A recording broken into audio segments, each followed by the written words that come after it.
दोस्तों नमस्कार। आपके अपने YouTube चैनल मुकेश मैथ्स अड्डा में आप सभी का हार्दिक हार्दिक स्वागत है, अभिनंदन है। तो बताइए दोस्तों, कैसे हैं आप लोग? बिंदास हैं? अच्छे हैं? चलिए ठीक है, अच्छे हैं। एकदम बिंदास रहिए दोस्तों। किसी प्रकार का रिजल्ट का टेंशन नहीं लीजिए। अभी बिहार पुलिस का जो रिजल्ट आया है, अगर आपका नहीं भी आया होगा तो उससे कोई फर्क नहीं पड़ता है। टेंशन नहीं लीजिए, फिर अगले चांस लीजिए। अगर टेंशन में मतलब जिंदगी व्यतीत कीजिएगा तो आगे का पढ़ाई आपका बाधित होगा। इसलिए अब आगे का भविष्य देखिए, ना कि रिजल्ट, है ना। चलिए दोस्तों, तो इसी के साथ हम डिस्काउंट चैप्टर शुरू करते हैं। इसके पहले कि हम डिस्काउंट चैप्टर पढ़ें, मैं यूट्यूब बनाने वाले को कोटि कोटि धन्यवाद देता हूं, जिन्होंने हम सबों को एक साथ एक प्लेटफॉर्म पे जुड़े रहने का मौका दिया। तो चलिए दोस्तों, आगे क्लास शुरू करते हैं। देखते हैं दोस्त अगले प्रश्न कह रहा है दोस्तों। देखिए, एक तो प्रश्न बड़ा सा लग रहा है देखने में, लेकिन है बहुत आसान। सिर्फ व सिर्फ आप कॉन्सेप्ट समझिए इसका। कहता है, यदि कोई दुकानदार बट्टा शर्त पर रखता है। बट्टा किस पर रखता है? शर्त पर। जो शर्त आपको ये दे रखा है, ये सब शर्त है। नीचे जो देख रहे हैं परसेंटेज में, ये सब क्या है? शर्त है। यदि किसी गोदरेज का अंकित मूल्य 40,000 रुपया है और शर्त इस प्रकार है, तो ये तो शर्त हुआ दोस्तों। तो यहां क्वेश्चन खत्म नहीं हुआ। क्वेश्चन यहां है किस पर? इस पर आधारित क्वेश्चन यहां है।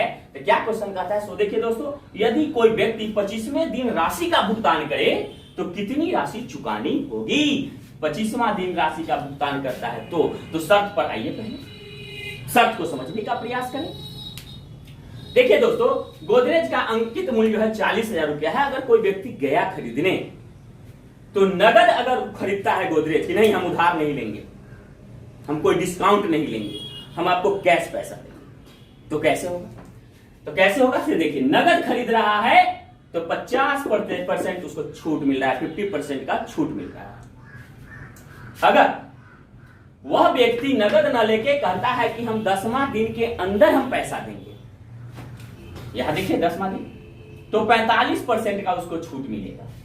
अगर वो व्यक्ति 11, यहां देखिए 10 दिन के बाद और 20 दिन के पहले अगर पैसा देता है, 10 दिन के बाद और 20 दिन के पहले पैसा देता है, तो 40% बट्टा मिलेगा। समझने का प्रयास कीजिए दोस्तों। नगद 50%, नगद न लेकर के 10वां दिन जाता है, 10वां दिन के पहले तक पैसा देने जाता है, तो कितना मिलेगा? 45%। 10वां दिन से 20वां दिन के अंदर जाएगा तो अब उसको 40% बट्टा मिलेगा। और 20वां दिन से 30वां दिन जाएगा पैसा देने, इसके बीच में, क्या कि 20 दिन के बाद, क्या कि यह शर्त 20 दिन तक ही है, ठीक है। 20वां दिन से 30वां दिन पैसा देगा तो उसको 35% बट्टा मिलेगा। और 30वां दिन से 40वां दिन के बीच में पैसा देगा तो 30%। और 40वां दिन से 50वां दिन के बीच में अगर पैसा देगा तो 25%। और 50 दिन के बाद अगर पैसा लेकर के जाता है, वो 51 दिन भी जाए, 52वां दिन भी जाए, 53वां दिन भी जाए, लेकिन कंडीशन 60 दिन तक है, तो ये महीने का उसका कंडीशन है। अगर वो 60वां दिन तक भी जाएगा तो नो डिस्काउंट, उसको कोई डिस्काउंट नहीं मिलेगा। तो यहां देखिए, यदि कोई व्यक्ति 25वें दिन राशि का भुगतान करे तो कितनी राशि चुकानी होगी? तो 25वें दिन बिल का भुगतान करे तो यहां देखिए दोस्तों, ये 20वां दिन तक रहता तब ना 40% उसको बट्टा मिलता। जैसे 21वां दिन जाएगा तो 20 दिन तक खत्म हो गया, इसको 20वां दिन तक, मतलब पहले तक 40%, और 20वां दिन के बाद जाएगा, 21वां दिन जाए, 22वां दिन जाए, 23वां दिन जाए, 24वां दिन जाए, ऐसे करते करते आपको 29 दिन तक के जाएगा तो कितना? 30वां दिन तक के भी जाएगा, 30वां दिन तक भी जाएगा तो कितना परसेंट बट्टा मिलेगा? 35% बट्टा मिलेगा। तो 25वें दिन राशि का भुगतान करे तो कितनी राशि चुकानी होगी? तो देखिए दोस्तों ट्रिक, कितना राशि उसको चुकाना पड़ेगा। तो 25वां दिन बिल का भुगतान कर रहा है, तो 25वां दिन बिल का भुगतान कर रहा है तो 20 दिन के बाद कर रहा है, या 20वां दिन तक ही ना उसको 40% मिलता है, लेकिन 20 दिन के बाद बट्टा का भुगतान करता है, पैसा का भुगतान करता है 20 दिन के बाद, तो उसको 35% उसको छूट मिलेगा। तो 35% छूट मिलेगा। आप पूछ रहा है कितनी राशि चुकानी पड़ेगी, कितना राशि देना पड़ेगा? तो अब बताइए दोस्तों, 40,000 गुना का चिन्ह देंगे, 40,000 का निकालेंगे, कितना 35% छूट दे दिया दुकानदार, तो वो जो है कितना राशि चुकाएगा? कोई व्यक्ति जो गोदरेज खरीदने जाएगा वो कितना राशि चुकाएगा, कितना राशि दे करके गोदरेज लेगा? तो 35% छूट मिल गया उसको। तो दोस्तों 100 में 35 घटा देंगे तो 65% ना, तो 65% दुकानदार लेगा। इसका अर्थ है कि 65% ले करके दुकानदार जो है वस्तु को देगा, या जो व्यक्ति गया है 65% दे करके वस्तु लेगा, यही ना राशि चुकाएगा। तो 40,000 का 65%, 65% का मतलब हुआ 65/100, 100 हो गया 65/100। तो यहां पर देखिए इसको काटिए दोस्तों, 2 जीरो से 2 जीरो। अब 65 में 4 से गुना कर दीजिए पहले, 65 में 4 से, 4 × 5 = 20, 2 × 4 = 24, 25 = 26, 260 यहाँ आया और 2 जीरो, मतलब 26,000 रुपया उसको चुकाना।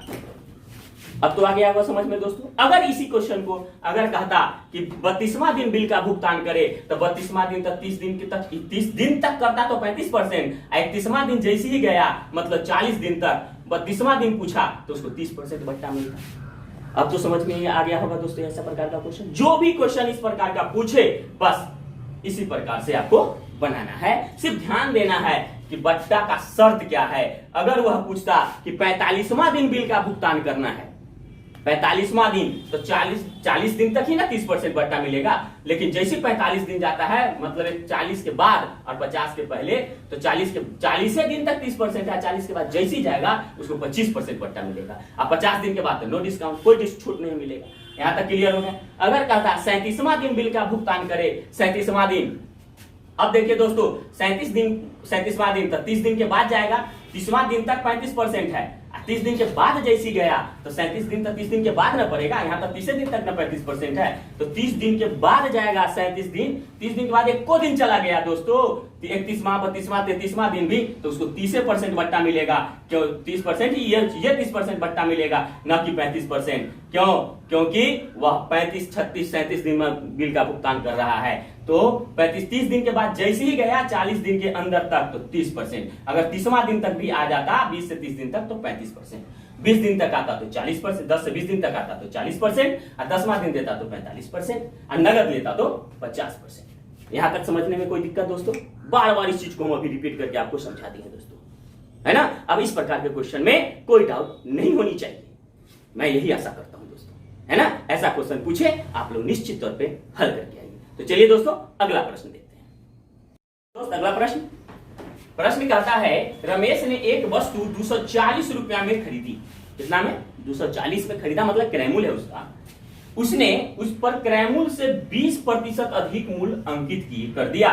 उसने अंकित मूल्य पर कुछ बट्टा देकर उस वस्तु को 264 रुपया में बेच दिया, तो बट्टे की दर क्या थी? देखिए दोस्तों इंपॉर्टेंट क्वेश्चन कहता है कि 240 में खरीदा और उसने क्रयमूल्य से 20% अधिक मूल्य अंकित कर दिया, मतलब उस पर जो है स्टिकर चिपका दिया 20% अधिक का। तो 240 में खरीदी रहा है, 20% अधिक का स्टिकर चिपकाया, तो अंकित मूल्य कितना अंकित किया, उस पर वस्तु पर कितना जो है अंकित किया। इसको देखिए दोस्तों, समझ में आ रहा है दोस्तों ना? देखिए एकदम बिंदास समझिए, कोई प्रकार का टेंशन नहीं। जब भी वीडियो देखते हो, जब भी पढ़ाई करते हो, इधर उधर दिमाग मत ले जाया कीजिए, एकदम गौर से शांत दिमाग से देखिए। जहां समझ में नहीं आए वीडियो को बार बार, एक बार दो बार देखिएगा, आपको समझ में आ जाएगा। और उससे भी आसान तब होगा जब आप अपने कॉपी कलम लेकर के बैठेंगे और उस क्वेश्चन को एक बार लिख लेंगे, ताकि बार बार वीडियो देखने की आवश्यकता न हो। और जहां भी इस प्रकार का क्वेश्चन आप किसी प्रैक्टिस सेट से हल करें, तो अगर भूल भी गए तो एक बार जो अभी नोट किए हैं वीडियो देख करके उसको एक बार देख लीजिएगा, आपको पूरा क्लियर हो जाएगा, समझ में आ जाएगा दोस्तों। चलिए, इसलिए ऐसा कर रहे हैं लिखने के लिए कि मनुष्य एक भूलवश प्राणी है दोस्तों, मनुष्य भूलता भी है। एगो आपके साथ ऐसा नहीं हो रहा है दोस्तों, सभी के साथ होता है। जितने भी मानव हैं, हमारी मानव जाति हैं, वो सब के सब भूल रहे हैं। अगर नहीं भूलते, मानव का तो भूलना एक स्वाभाविक प्रक्रिया है। अगर नहीं भूला जाए तो माइंड का स्टोरेज जो है वो ब्लास्ट कर जाएगा। इसका भी तो एक क्षमता है, माइंड का भी तो एक क्षमता है, इसलिए लोग भूलता है। और समय आने पर उसको पुनः, हमारा माइंड का ऐसी कैपेसिटी है, ऐसा जो है सो सिस्टम बना हुआ है कि उसको स्मरित करने पर, फिर से ध्यान में लगाने पर भूली हुई बातों को फिर से याद आ जाती है। तो चलिए दोस्तों, इस पे जो है सोचना नहीं है कि हम भूल जाएंगे। अरे हम लिख लेंगे ताकि हम भूल भी गए अगर याद भी करने का प्रयास किए, अगर याद न भी आया तो एक बार कॉपी में देख लेंगे तो हमको पूरा पूरा क्लियर हो जाएगा। तो देखते हैं दोस्तों ये क्वेश्चन देखिए। रमेश ने एक वस्तु 240 रुपया में खरीदी, उसने उस पर क्रयमूल्य से 20% अधिक मूल्य अंकित कर दिया। देखिए दोस्तों, क्रयमूल्य से 20% अधिक कर दिया। चलिए, तो अंकित कितना किया, तो यहां हम लिख सकते हैं दोस्तों अंकित मूल्य। क्या लिखेंगे? अंकित मूल्य। क्रयमूल्य से 20%, तो 240 तो है ही उसका क्रयमूल्य, अब 20% अधिक अंकित कर रहा है, क्या मतलब क्या है? 100 में 20 अधिक अंकित कर रहा है तो 120% अधिक अंकित कर रहा है तो 120/100। समझ में आ गया हो दोस्तों? चलिए, अब 10 से 10 10 से 10 काट दीजिए दोस्तों, तो 24 में 12 से गुना कर दीजिए। लीजिए, 24 दूनी 48 और 24 के 24, 8 हो गया, 4 4 8, 2 के 2 बराबर हो गया 288 रुपया इसका अंकित मूल्य आ गया। कौन मूल्य? अंकित मूल्य 288 आ गया। और बेच कितना में देता है? 288 आ गया। चलिए, उसके बाद कहता उसने अंकित मूल्य पर कुछ बट्टा देकर उस वस्तु को 264 में बेच दिया। भाई बट्टा दिया कितना? ये तो नहीं है, लेकिन विक्रय मूल्य दे रखा है दोस्तों। बेचता है कितना में? आपको 264 रुपया। यहां देखिए दोस्तों, तो अंकित करता है 288, छाप दिया 288, आपको बेच दिया 264 में। तो छूट कितना दिया?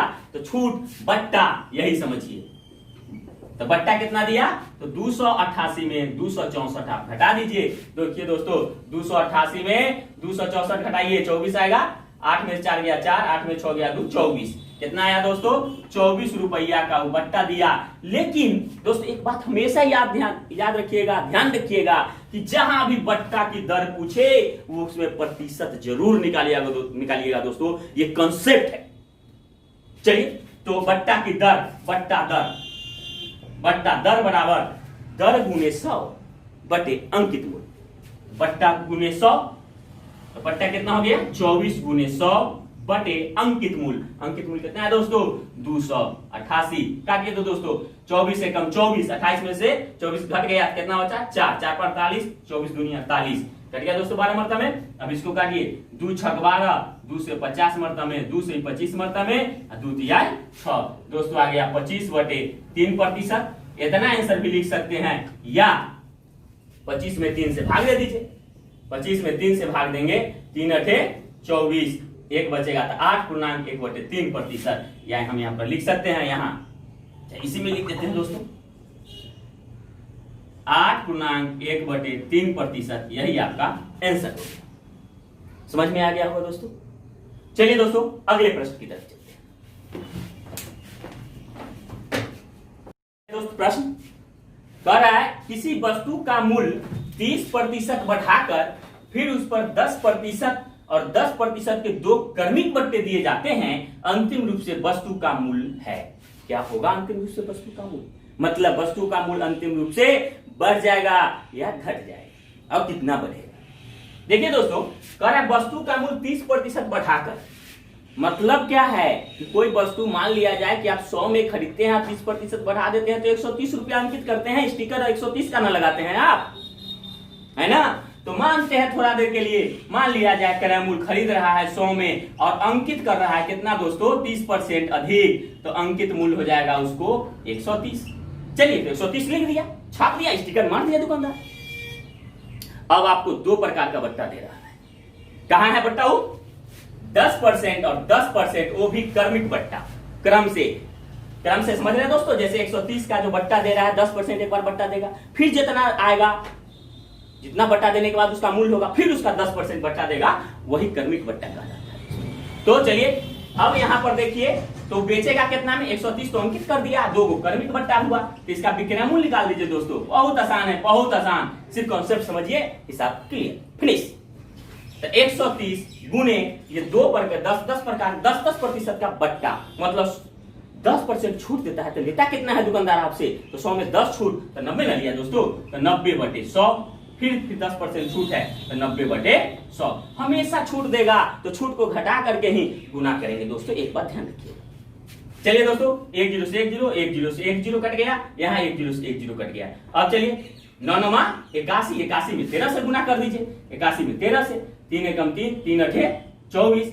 फिर आ गया दोस्तों 81 एकम 81, अभी कितना हो गया दोस्तों? 3 4 1 5, 8 2 10, 1053 आ गया दोस्तों। लेकिन यहाँ तो नीचे में कितना है 10, तो एगो जीरो है, एक अंक के बाद दशमलव बैठा दीजिए, तो दशमलव बैठा दिए तो 105 रुपया 30 पैसा हो गया दोस्तों ये विक्रय मूल्य इसका।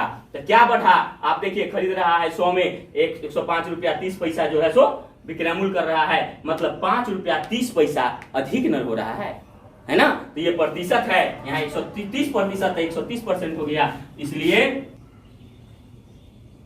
वस्तु का मूल्य देखिए दोस्तों कितना था 100 आ गया कितना 105.3, मतलब 105 रुपया 30 पैसा आ गया।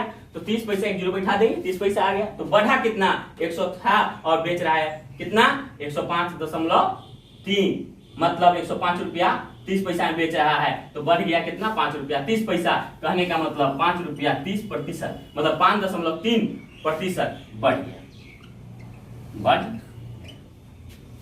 चलिए दोस्तों तो अगले प्रश्न की तरफ चलते हैं।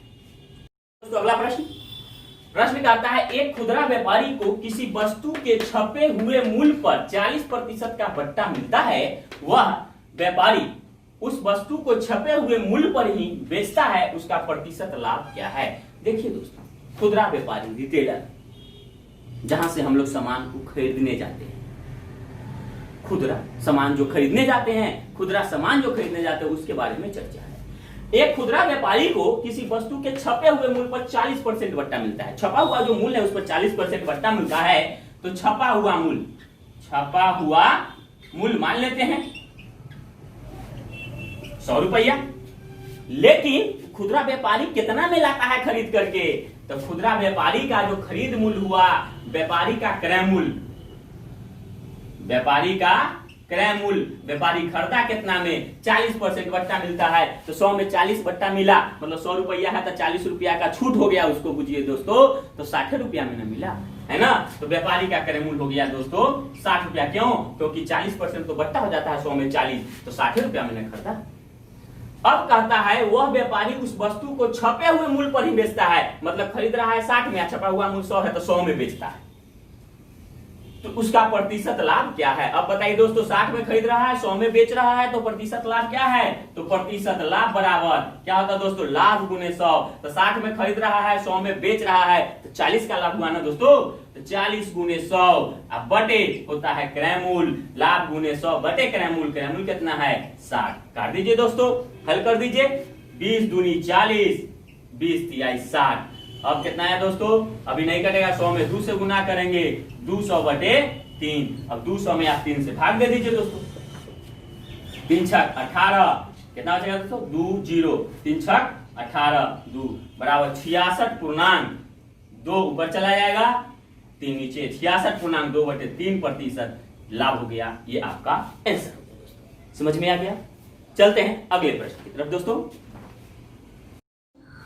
कहता है एक ग्राहक 600 रुपया अंकित मूल्य के टेबुल का 10% और 20% के क्रमिक बट्टे पर खरीद कर उसे 540 रुपया में बेचता है, तो प्रतिशत लाभ या हानि क्या है। देखिए दोस्तों यहाँ प्रतिशत लाभ या हानि दोनों पूछ रहा है, मतलब आपको लोचा फंसा दिया। तो इसमें क्या करना है दोस्तों, सबसे पहले तो ग्राहक देखिए कितना में खरीदा, अब 540 रुपया में बेचता है, तो लाभ होगा कि हानि। तो जब इसका खरीद मूल्य निकल जाएगा तो हमें आराम से पता हो जाएगा कि लाभ होगा कि हानि। अगर 540 से कम खरीद मूल्य हुआ तो लाभ होगा, 540 से ज्यादा खरीद मूल्य हुआ तो हानि होगा। देखिए तो ग्राहक का क्रय मूल्य, ग्राहक का जो क्रय मूल्य है वो कितना है दोस्तों, तो 600 तो अंकित मूल्य है, और इस पर 10% या 20% उसको छूट मिल रहा है, तो कितना दे रहा है, खरीदने के समय कितना पैसा उसको लग रहा है, 10% छूट, तो 90% तो दे करके न ले रहा है। गुने फिर 20% छूट, 100 में 20 छूट, तो 100 में 20 छूट तो 80, तो 80%। तो यहाँ देख लीजिए दोस्तों 2 0 से 2 0, 2 1 0 से 1 0, 1 0 से 1 0। अब कितना गया दोस्तों 9 8 72, 72 में 6 से गुना कर देंगे, 6 से कीजिए, 6 दूनी 12, 1 600 पे 42 आइए कितना हो जाएगा 43, 432 रुपया। तो 432 में खरीद रहा है दोस्तों, अब बेच कितना में रहा है 540 में, तो विक्रय मूल्य बराबर हो गया कितना 540 रुपया। अब दोस्तों अब तो समझ में आ गया होगा कि लाभ होगा कि हानि। तो हानि नहीं होगा, हानि आपको लोचा फंसाने के लिए दिया था, हानि नहीं होगा, इस पर तो सोचना ही बेकार है, इसलिए आप लाभ पर निकालें। तो देखिए खरीद रहा है 432 और बेच रहा है 540, तो लाभ निकालिए दोस्तों। पूछ रहा है क्या, लाभ या हानि क्या है, प्रतिशत में भी पूछ रहा है। तो यहाँ पर देखिए दोस्तों प्रतिशत, लाभ हम डायरेक्ट निकाल देंगे। प्रतिशत लाभ बराबर लाभ गुने 100, तो लाभ कितना, 540 में बेच रहा है, 432 में खरीदा है, तो 540 में 432 घटा देंगे। 10 में से 2 गया 8, 3 में से 3 गया 0, 5 4 गया 1, 108 रुपया का लाभ हुआ। तो 108 लाभ गुने 100 बटे क्रयमूल, क्रयमूल कितना है दोस्तों 432, यहाँ लिख देंगे 432। देखिए दोस्तों जोड़ घटाव आपके सामने कर रहे हैं, क्यों, क्योंकि आपको समझ में आए, जो भी कमजोर विद्यार्थी है उनको भी समझ में आए। तो 108 चौका कितना होगा 432। देखिए 108 में 4 से गुना कीजिए, 4 8 32 और 4 एकम 4 करिए। अब देखिए अब 4 से ही कितने मरतबे, 25 मरतबे बराबर 25% का लाभ हो गया। यही इसका आंसर हो गया दोस्तों। चलते हैं अगले प्रश्न। दोस्त प्रश्न, चलिए आगे प्रश्न क्या कहता है उसको देखिए। कह रहा है रमन ने एक वस्तु पर 16% का बट्टा दिया तथा 20% का लाभ कमाया।